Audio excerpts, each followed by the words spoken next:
जय हिंद साथियों, स्वागत है आपका मेरे YouTube channel banking information with Amitosh Shukla में और मैं हूं अमितोष शुक्ला। जैसा कि आप लोगों को पता है एसबीआई प्री की टेंटेटिव डेट्स आ चुकी हैं। 20, 21 और 27 सितंबर है एसबीआई प्री की डेट। 3 दिन हमारा एग्जाम होगा, एक दिन में 4 शिफ्ट होंगी, तो ऑब्वियसली बात है 12 शिफ्ट में पेपर होगा। एसबीआई प्री की आपकी तैयारी, अभी तक मैंने मेंस की आपको बताई थी रणनीति, अब मैं आपको प्री के बारे में बताऊंगा। अब अगले हमारे पास है 15 दिन। अगले हमें 15 दिन क्या करना है, कितना पढ़ना है और हमें अपने प्री के बारे में क्या क्या तैयारी करके चलनी है। आशा कर रहा हूँ आप लोगों की तैयारी अभी तक बढ़िया हो गई होगी और आप लोग अपने रिवीजन मोड में आ गए होंगे। तो तैयारी के लिए हमें पता होना चाहिए कि हमारी कट ऑफ कितनी जाती है, लास्ट ईयर कितनी वैकेंसी थी, कितनी कट ऑफ गई थी, इस बार कितनी वैकेंसी कितनी कट ऑफ हुई जाएगी। तो वो सारी चीजें हमें पता होनी चाहिए। उस हिसाब से हम अपना माइंड सेट करके अपना एक टारगेट लेके जाएंगे एग्जाम में कि हमें अप्रोक्सीमेट इतना करके आना है जिससे कि मेरा एसवाई प्री आराम से निकल जाए। नॉर्मली आईबीपीएस प्री की तुलना में एसवाई प्री थोड़ा इजी होता है और एसवाई प्री की कट ऑफ आईबीपीएस प्री की तुलना में कम जाती है। लास्ट ईयर वैकेंसी अच्छी थी, इस बार वैकेंसी लगभग आधी हुई है, 1/3 हुई है। लास्ट ईयर 15,000 के लगभग थी, इस बार 5,500-6,000 के लगभग है। तो इस बार कट ऑफ भी वेरी करेगी। बाकी कट ऑफ मेनली वेरी करती है कि एग्जाम का लेवल क्या आ रहा है, एग्जाम कैसा आ रहा है, वो सब पे हम धीरे धीरे बाद में बात करेंगे। तो एक कट ऑफ की मैं आपके लिए इसलिए टेबल बना के लाया हूँ। आप अपने स्टेट का देख सकते हैं। जैसे गुजरात में लास्ट ईयर 185 वैकेंसी थी, 0 कट ऑफ गई थी। लास्ट ईयर आपको पता है गुजरात, महाराष्ट्र, वेस्ट बंगाल और आसाम, ये 4 स्टेट में 0 कट ऑफ गई थी। ये टेबल है एक्स सर्विसमैन की। तो इस बार गुजरात में लास्ट ईयर 185 वैकेंसी थी, इस बार बहुत कम वैकेंसी है, 185 थी, इस बार 22 ही वैकेंसी है। तो इस बार कट ऑफ बढ़ेगी। बढ़ेगी तो 0 से कितना होगा, 10, 15, 20, इतना 20 से ऊपर कट ऑफ गुजरात में इस बार नहीं जाएगी। आंध्र प्रदेश में पिछले बार सबसे ज्यादा कट ऑफ की आंध्र प्रदेश में थी। मेंस की कट ऑफ भी आंध्र प्रदेश में 64 या 65 कुछ थी। आंध्र प्रदेश में 5 वैकेंसी थी, 56.75 कट ऑफ था। इस बार वैकेंसी अच्छी है, वहां पे 31 वैकेंसी है, तो इसकी कट ऑफ भी ज्यादा कम नहीं होगी, बट ये 53, 54 के लगभग रहेगी। कर्नाटका 116 वैकेंसी थी, इस बार 133 वैकेंसी है, बराबर लगभग वैकेंसी है। Last year cut off 8 number था, इस बार भी 8-10 नंबर ही रहेगा। एमपी में लास्ट ईयर बहुत बढ़िया वैकेंसी थी, 131 वैकेंसी थी, कट ऑफ 25 गया था। इस बार वैकेंसी आधे से भी कम हो गई है, तो 32 वैकेंसी है ओनली। तो इस बार एमपी में कट ऑफ थोड़ा बढ़ेगा। थोड़ा बढ़ेगा मतलब ये जाएगा 40 तक जाएगा कम से कम एमपी में कट ऑफ। हरियाणा की बात करते हैं, हरियाणा में हमेशा ही कट ऑफ अच्छी रहती है। 17 वैकेंसी थी, 50 नंबर की थी, इस बार ओनली 6 वैकेंसी है, तो इस बार ये 60 के लगभग जाएगा। पंजाब में 56 वैकेंसी थी, 38 कट ऑफ गई थी, इस बार 17 वैकेंसी है, तो यहाँ भी कट ऑफ बढ़ के 45 के लगभग जाएगा। तमिलनाडु में 33 वैकेंसी थी, इस बार 38 वैकेंसी, कट ऑफ 26 थी, लगभग इतना ही रहेगा। तेलंगाना में 34 वैकेंसी थी, इस बार 60 वैकेंसी, कट ऑफ 44 गया था, ये भी लगभग 50 के लगभग रहेगा। वेस्ट बंगाल में 125 वैकेंसी थी, कट ऑफ 0 गई थी, इस बार 27 वैकेंसी है, यहाँ भी कट ऑफ जाएगा तो ज्यादा नहीं जाएगा, 20 नंबर तक ही जाएगा। यूपी में पिछली बार 189 वैकेंसी थी, कट ऑफ 40 की थी, इस बार यूपी में भी वैकेंसी 1/3 हो गई है, अप्रोक्सीमेट 69 वैकेंसी है, तो यहाँ कट ऑफ अच्छी खासी बढ़ेगी। यूपी की कट ऑफ आपको 53, 54 के लगभग देखने को मिलेगी। दिल्ली दिल्ली में 34 वैकेंसी थी, इस बार 21 वैकेंसी है। उत्तराखंड में पिछली बार 31 वैकेंसी थी, इस बार 12 ही वैकेंसी है, वहां भी कट ऑफ बढ़ेगी। दिल्ली में भी कट ऑफ बढ़ेगी आपकी। आसाम में देखिए पिछली बार 31 वैकेंसी में 0 कट ऑफ थी, इस बार सबसे ज्यादा वैकेंसी आसाम में 177 वैकेंसी, तो इस बार तो वहां तो मुझे लग नहीं रहा कि कट ऑफ 0, 10, 5, 10 इतना ही रहेगा वहां कट ऑफ। बिहार में वैकेंसी बहुत ड्रॉप हुई है, 111 से 26 वैकेंसी रहेगी, 1/4 भी नहीं है वैकेंसी, तो यहाँ भी कट ऑफ अच्छा खासा बढ़ेगा। यहाँ भी कट ऑफ आपको 50 का लगभग जाएगा। झारखंड में भी वैकेंसी बहुत कम हुई है, 67 से सीधा 13 हो गई है, यहाँ कट ऑफ 10 थी, तो यहाँ भी कट ऑफ आपको 35, 40 के लगभग देखने को मिलेगा। केरला में वैकेंसी 42 से 26 हुई है, तो यहाँ 40 था, यहाँ भी 50 का लगभग जाएगा। उड़ीसा में 36 से 19 हुई है। राजस्थान में 44 से 26 हुई है, यहाँ भी आपकी कट ऑफ आपकी बढ़ेगी। महाराष्ट्र में 115 थी, 121 है, महाराष्ट्र का लगभग सेम ही है, यहाँ भी कट ऑफ 10 नंबर टाइप रहेगा। चंडीगढ़ में इस बार कोई वैकेंसी नहीं है। तो मोटा मोटी हमने क्या देखा इससे, मोटा मोटी हमने ये देखा कि हमारी कट ऑफ 50 के लगभग रहेगी इस बार, 50 से 55 के बीच में रहेगी इस बार। 50 से 55 आप 55 का टारगेट करके चलिए, आपका कोई भी स्टेट निकल जाएगा। आईबीपीएस प्री में भी मैंने आपको बताया था, आप 60 का टारगेट करके चलिए, आपका कोई भी स्टेट निकल जाएगा। बैंकिंग एग्जाम में 60 एक ऐसा नंबर है, आप 60 को अपना मतलब एक लकी नंबर बना लीजिए कि चाहे प्री हो या मेंस हो, मुझे 60 लाने हैं। तो आरआरबी के मेंस में हालांकि कट ऑफ ज्यादा जाती है, क्योंकि उसमें कंप्यूटर होता है, हिंदी भी आ जाता है, तो उसकी कट ऑफ थोड़ी हायर रहती है। बट आईबीपीएस और एसबीआई में अगर आप 60 ले आए ना प्री में, और मेंस में भी 60 ले आए, तो आपका सिलेक्शन हो ही जाएगा। अगर आप हरियाणा या पिछला एपी की थोड़ी ज्यादा की थी, वो एक दो स्टेट छोड़ दो, तो 99.99% आपका अगर 60 आपका लकी नंबर है, आपको ये टारगेट करते हुए चलना है कि मुझे प्री में भी 60 लाने हैं और मेंस में भी 60 लाने हैं। आप किसी भी स्टेट से भरो तो आपका हो ही जाएगा। तो हमें टारगेट अपना करके चलना है 60 का। आशा करता हूँ कि आपको मेरी ये टेबल, अगर आपको किसी को स्क्रीनशॉट लेना है तो मैं साइड में हो जाता हूँ, आप लोग इसका स्क्रीनशॉट ले लीजिए, फोटो खींचने तो फोटो खींच के रख लीजिए, ये आपके रेफरेंस के लिए बाद में काम आएगी। अब बात आती है कि हमें अपना टारगेट, जो मैंने बोला है कि किसी भी स्टेट से हो 55 प्लस तो कम से कम आनी चाहिए, तो 55 प्लस कैसे आएगा, उसके लिए हमें अपना एक टारगेट लेके चलना पड़ेगा कि मैथ में 20 प्लस, रीजनिंग में 20 प्लस, इंग्लिश में 15 प्लस। ये हमें अपना एक टारगेट सेट करके चलना पड़ेगा, इससे ऊपर आ जाए तो अच्छी बात है। बट अगर आपके 55 प्लस आ रहे तो आप किसी भी स्टेट से इजिली एग्जाम क्रैक कर सकते हैं। अब पहले हम बात मैथ की करेंगे। मैथ में जो लास्ट ईयर का पैटर्न था, वो मैथ आपको पता है 3 चीजों से मिलकर बनी है, speed math, DI and arithmetic. तो 2024 का 16 शिफ्ट हुई थी, उनका एक एवरेज अगर पैटर्न निकाला गया, स्पीड मैथ मेरी 10 नंबर की आई थी, डीआई 12 से 13 नंबर की आई थी, और अर्थमेटिक 12-13 नंबर की आई थी।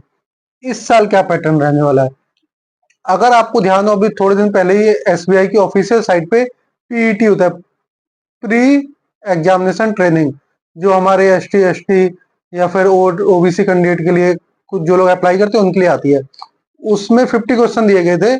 और उसमें सबसे हैरानी की बात ये थी कि कोई भी स्पीड मैथ, कोई भी सिंप्लीफिकेशन का क्वेश्चन नहीं था। तो क्या एसबीआई अपना पैटर्न चेंज कर रहा है? आपने देखा भी होगा 2-3 दिन से यूट्यूब पे ये सब बातें भी हो रही हैं कि क्या धीरे धीरे एसबीआई से स्पीड मैथ खत्म हो रही है। 2023 में 15 नंबर का स्पीड मैथ आया करता था, 2024 में वो 10 नंबर का रह गया है। तो क्या 2025 में स्पीड मैथ बिल्कुल गायब होगा या क्या होगा?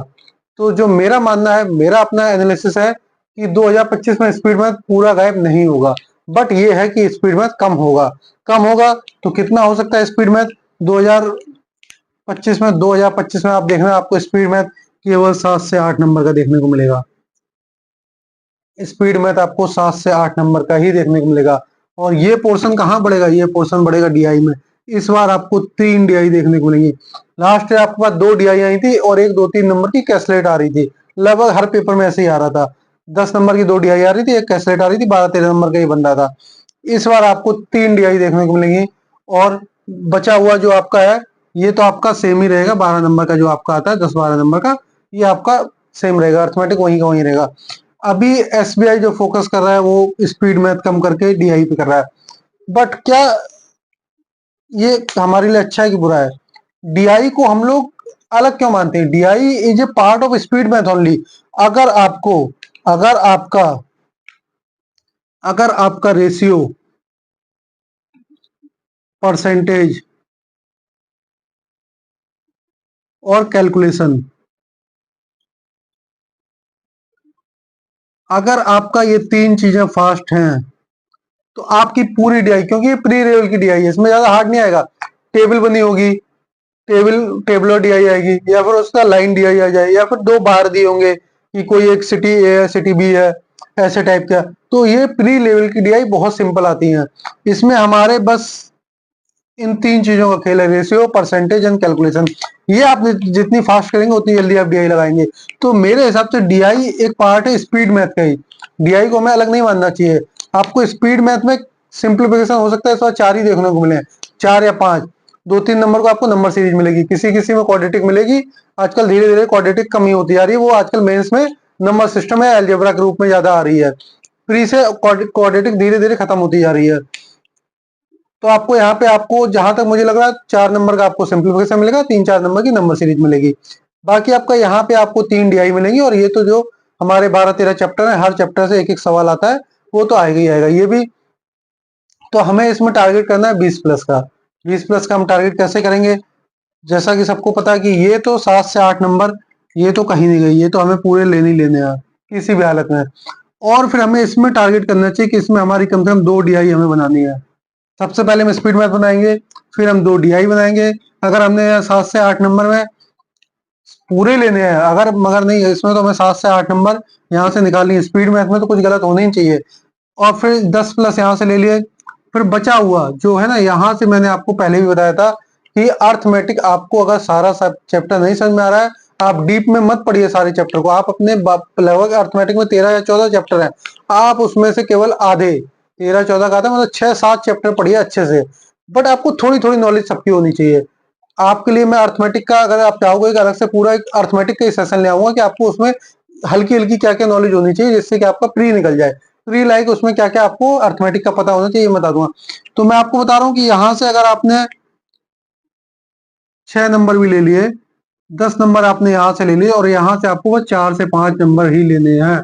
अर्थमेटिक को आपको पूरे चैप्टर नहीं आ रहे मत पढ़ो, ऊपर ऊपर से थोड़ा उनका बेसिक आइडिया ले लो, कि क्योंकि प्री में बहुत हल्के सवाल आते हैं, प्री में ज्यादा लेंथी सवाल नहीं आते हैं। बट जो आपके 13 या 14 टॉपिक, उसमें से आधे टॉपिक मतलब 60 टॉपिक को आपको मेंस के लिए तो तैयार अच्छे से करना है, और प्री के लिए आपको कम से कम 10 टॉपिक का हल्का हल्का आइडिया होना चाहिए, कि हमें ऊपर ऊपर से उनका थोड़ा थोड़ा आइडिया होना चाहिए, जिससे हम प्री के सवाल निकालेंगे।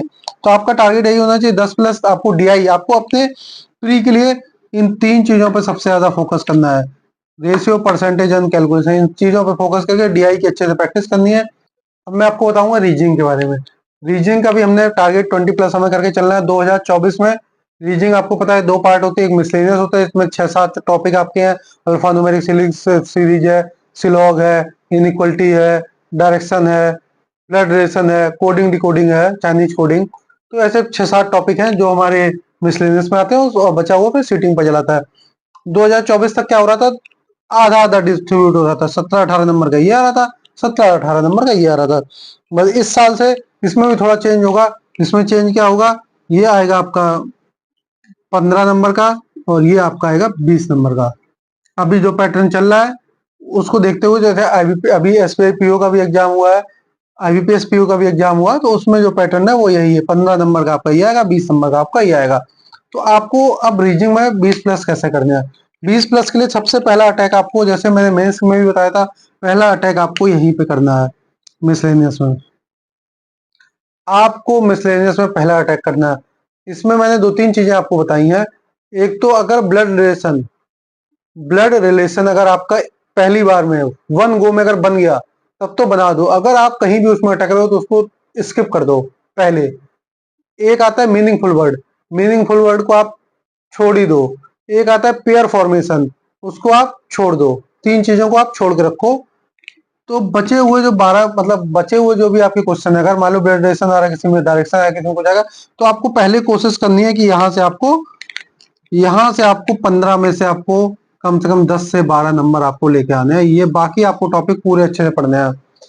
फिर आता है सीटिंग पजल। 4 पजल आएंगी, 2 सीटिंग आएंगी, 2 पजल आएंगी। इसमें से आपको 2 तो कम से कम करनी ही है। इनकी आपको अच्छे से प्रैक्टिस करनी है। पजल में फिक्स पैटर्न है, या फ्लैट फ्लोर आएगा, या फिर 8 बॉक्स वाला आएगा, या फिर मंथ वाला आएगा।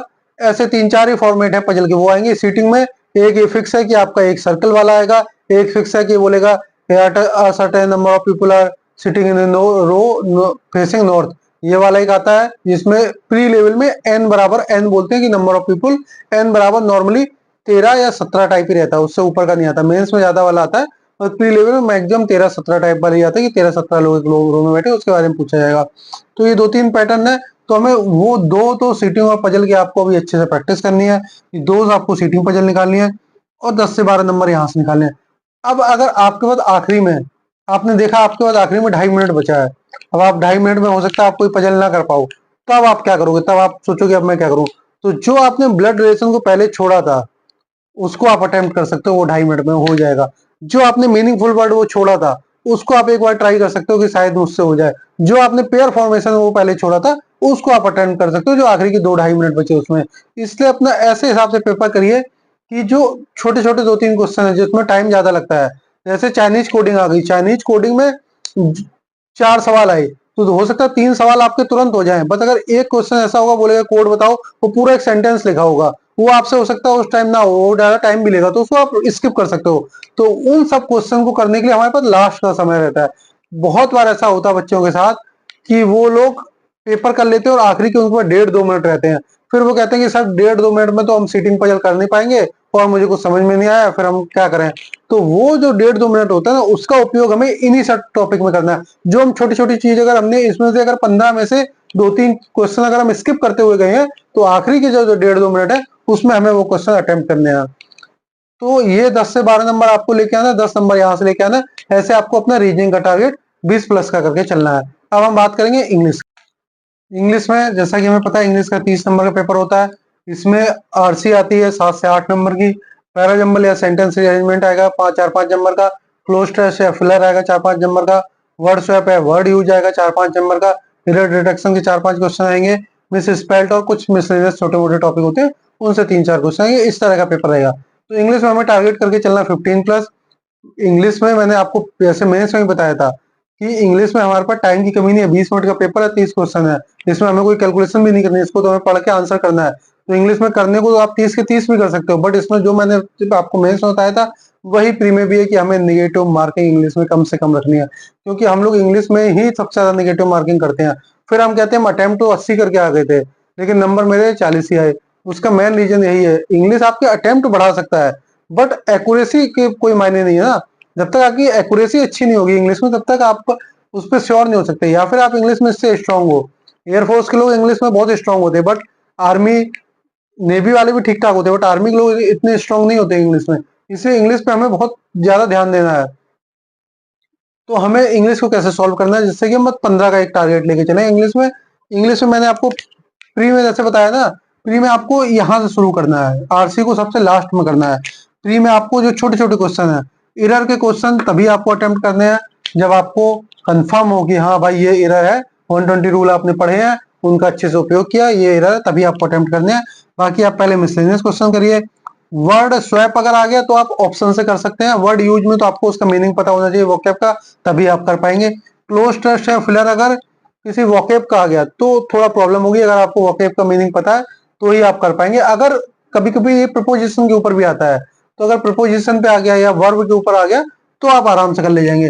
पैराजम्बल और सेंटेंस रीअरेंजमेंट में सेंटेंस रीअरेंजमेंट आ गया तब तो ऑप्शन देख के कर लेंगे, बट अगर पैराजम्बल आ गया तो जैसे मैंने पहले भी बताया था मेंस वाले में, पैराजम्बल अगर आए तो अगर आप पूरा नहीं भी कर पा रहे हो, पूरा आपसे पैराग्राफ नहीं बन रहा है, तो आप 2-3 क्वेश्चन उसके अटेम्प्ट करने की कोशिश करो। पहले तो इंट्रोडक्शन ढूंढो कि उस सेंटेंस का इंट्रोडक्शन कहाँ होगा, और एक कंक्लूजन ढूंढ लो कि वो आपको पैराग्राफ आपको कंक्लूड क्या करना चाह रहा है। अगर आपने दो भी अगर आपने ढूंढ लिए तो आपको 2 नंबर दे देगा। फिर लास्ट में आप आरसी को अटेंड करो। आरसी को भी अटेम्प्ट करने का तरीका हमने आपको बताया है। आरसी को अगर आप देखो टाइम आपके पास कितना होता है, अगर आपके पास टाइम है अगर आपने ये सारा पेपर 10 मिनट में कर लिया और आपका 10 मिनट में ये बचा है, तब तो आप पूरी आरसी पढ़ो आराम से। अगर आपने ये पेपर करने में आपने 12 से 15 मिनट लगा दिया, फिर 5 ही मिनट बचे आखिरी के, तो आप पूरी आरसी मत पढ़ो। फिर आप कैसे अटेम्प्ट करोगे, तो आप आरसी के 8 क्वेश्चन होंगे ना, तो आप उसमें देखो एक क्वेश्चन होगा जिसमें पूरे आरसी में कहीं फिल इन द ब्लैंक होगा, तो आप वो क्वेश्चन पहले करो। तो इसके लिए आपको केवल वही लाइन पढ़नी पड़ेगी जहां फिल इन द ब्लैंक है, उसको करो। फिर आप देखो कोई एंटो कोई बोल्ड बोल्ड में एक वर्ड होगा उसका पूछा जाएगा सिनोनिम बताओ, कोई एक बोर्ड में वर्ड होगा उसका पूछा जाएगा एंटोनिम बताओ। तो आपको केवल वो बोल्ड पोर्शन आपको देखना है और उसका मीनिंग निकाल लेना कि हाँ इसका ये हो सकता है, इसका ये हो सकता है। तो ये सब ये एक दो छोटे छोटे तरीके हैं कि आरसी को कैसे अटेम्प्ट करें। फिर आप देखिए कोई क्वेश्चन उसका, फिर आप उसमें तो कोई कीवर्ड पकड़िए, वो देखिए पैराग्राफ में वो कीवर्ड कहाँ पे, तो वो 2-3 लाइन पढ़ के आप उसको सॉल्व कर सकते हैं जब आपके पास कम टाइम है। अगर आपके पास 8-10 मिनट है पूरा इतना पेपर सॉल्व होने के बाद, अगर आपके 8-10 मिनट है तो आप एक बार आरसी को गो थ्रू हो जाइए। बट अगर आपके पास केवल 3-4 मिनट है और आप सोच रहे हो कि क्या करें, तब आप आरसी को ऐसे अटेम्प्ट करिए, नीचे से अटेम्प्ट करना शुरू करिए कि आप देखिए कि कोई फिल इन द ब्लैंक्स है, कोई उसमें आपको एरर दी हुई है, हो सकता है कोई क्वेश्चन एरर का आ जाए, कोई बोल्ड आइटम दिया गया उसके बारे में कुछ पूछा गया हो, या फिर आपसे पूछा गया हो कि कोई आपको एक कीवर्ड मिल जाए क्वेश्चन में, तो उसको आप पैराग्राफ में ढूंढ के तब वो कर सकते हैं। तो ऐसे करके हमें इस हिसाब से अटेम्प्ट करना है ये पेपर को कि इसका टारगेट हमारा 15 प्लस ही होना चाहिए। करने को आप 20 प्लस भी कर सकते हैं, बट आपको अपनी एक्यूरेसी बहुत मेंटेन करनी होगी, क्योंकि हमें यहाँ पे ज्यादा स्कोर नहीं चाहिए, हमें यहाँ पे 80 नंबर 90 नंबर नहीं चाहिए, हमें एक अपना टारगेट लेके चलना है। अगर आप यूपी से हैं, बिहार से हैं, आंध्र प्रदेश से हैं, हरियाणा से हैं, दिल्ली से हैं, तो आपको एक लेके चलना 55 के लगभग का टारगेट। और अगर आप बाकी स्टेट से हैं, जैसे महाराष्ट्र से हैं, वेस्ट बंगाल से हैं, आप आसाम से हैं, तो आपको कट ऑफ बहुत कम चाहिए। इसलिए आप इसमें नेगेटिव मार्किंग कम रखिएगा और अपना तैयारी को इस हिसाब से करिएगा। अब बात आती कि अब हमें अगले 15 दिन क्या करना है। आज संडे है, अगला संडे छोड़ के उसके अगले संडे 20 तारीख को हमारा पेपर है, तो अगले 15 दिन हमें क्या करना है, कैसे पढ़ना है। देखिए आपका जो 6 घंटे का एक चल रहा था आपका टाइम टेबल, उतना तो आपको मेंटेन रखना ही रखना है। 6 घंटे में आपको कैसे पढ़ना है। अब आप अपनी मेंस की पढ़ाई को यहाँ पे रोक सकते हैं, बंद नहीं करना है, रोक सकते हैं, बट जो मैं आपको बता रहा हूँ वो आप सुनिएगा ध्यान से कि हमें अगले 15 दिन करना क्या है। कंटिन्यू योर कंटिन्यू जीए। जो मैंने आपको जीए की वीडियो में बताया था कि कंटिन्यू आपको जीए रखना है 2 आवर, इसको आपको कंटिन्यू रखना है, इसको आपको बंद नहीं करना है, क्योंकि अगर आपने 15 दिन जीए नहीं पढ़ी फिर आपके लिए बहुत ज्यादा बर्डन हो जाएगा, 15 दिन का जीए इकट्ठा हो जाएगा। इसलिए आपको 15 दिन हो जीए तो आपको डेली पढ़ना ही पढ़ना, जो मैंने आपको 2 घंटे का आपका बताया था कैसे कैसे पढ़ना है। जीए को तो आपको बंद ही नहीं करना पड़ना, जीए को आपको पढ़ना ही पढ़ना है। अब आपको क्या करना है, नंबर 2 पे है अटेम्प्ट एटलीस्ट 1 मॉक डेली। 6 घंटे के हिसाब से आपको कम से कम 1 मॉक लगाना है, अगर उससे ज्यादा आप पढ़ लो तो आप 2 भी लगा सकते हो। At least 1 full mock, full mock daily आप लगाओगे, कितनी देर का होता है वो, 1 घंटे का होता है। आपने 1 आवर में ये मॉक लगाया और प्लस फिर 1 आवर इसका एनालिसिस किया।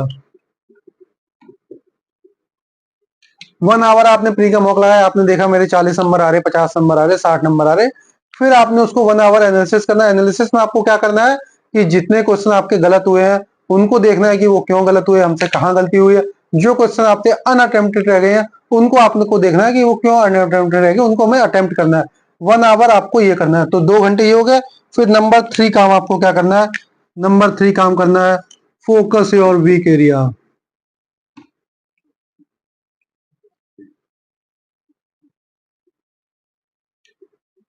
ये आपको 2 घंटे, अब आपने देखा एनालिसिस के, आपको लग रहा कि भाई इस चैप्टर में मुझे कोई दिक्कत हो रही है, मुझे टाइम एंड वर्क में दिक्कत हो रही है, तो बचे हुए 2 घंटे हैं उसको आपको ऐसे डिवाइड करना है कि आपको अपना वो टॉपिक का एक वीडियो देख लो, आप उसको समझ लो।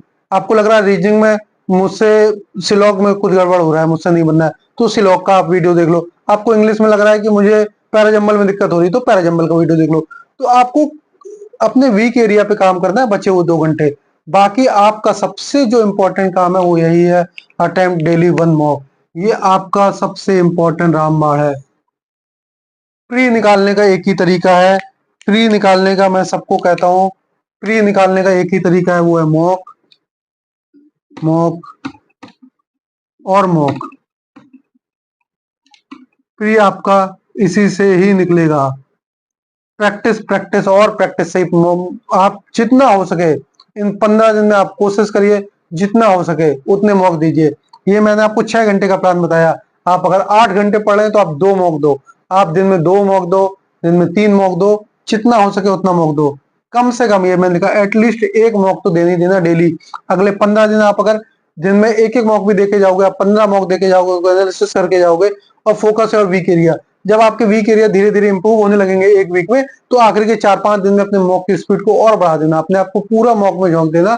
फिर आप दिन में 4 घंटे, 5 घंटे, आप 2 मॉक 3 मॉक जितना आप लगा पाओ उतना लगाओ। एक ही प्री के लिए ओनली आपको ये चाहिए, इससे आपका क्या होगा, स्पीड बढ़ेगी। और मैं हमेशा बोलता हूँ कि कभी भी बुक से आप कोई क्वेश्चन सॉल्व मत करिए, आपको प्रैक्टिस करनी है। आप पीवाईक्यू उठाइए, आप मॉक लगाइए। मॉक से क्या होता है, जो मेरा सारे बंदों को जिसको मैं कॉल पे भी बात करता हूँ, मैसेज पे बात करता हूँ, मेरा एक ही डायलॉग रहता है, मॉक लगाने से 3 चीजें साथ में काम करती हैं। मॉक लगाने से पहले तो टाइमर आपका साथ में काम करता है, टाइमर चलेगा तो आपका दिमाग चलेगा, और दिमाग चलेगा तो आपका पेन चलेगा। 3 चीजें एक साथ चलती हैं, इसलिए मॉक को जरूर अटेम्प्ट करिए, जितना ज्यादा से ज्यादा मॉक हो सके। अगले 15 दिन आपको मॉक और मॉक ही लगाने हैं। 15 दिन नहीं, बल्कि एसबीआई प्री खत्म होती है 5 अक्टूबर को, हमारा आईबीपीएस प्री भी है, तो उसको भी ध्यान में रखना है। तो अभी अगले 15-20 दिन आपको केवल और केवल प्री के मॉक लगाने हैं, बट जीए कंटिन्यू रखना है, जीए नहीं छोड़ना है। मेंस के लिए जीए तो आपको पढ़ते ही रहना है, बाकी चीजें आप धीरे धीरे और वो कर लेंगे, लेकिन आपको जीए कंटिन्यू रखना है। तो ये एक प्रॉपर रणनीति थी कि कैसे प्री आपको निकालना है। आशा करता हूं कि आपको हमारा वीडियो ये पसंद आया होगा।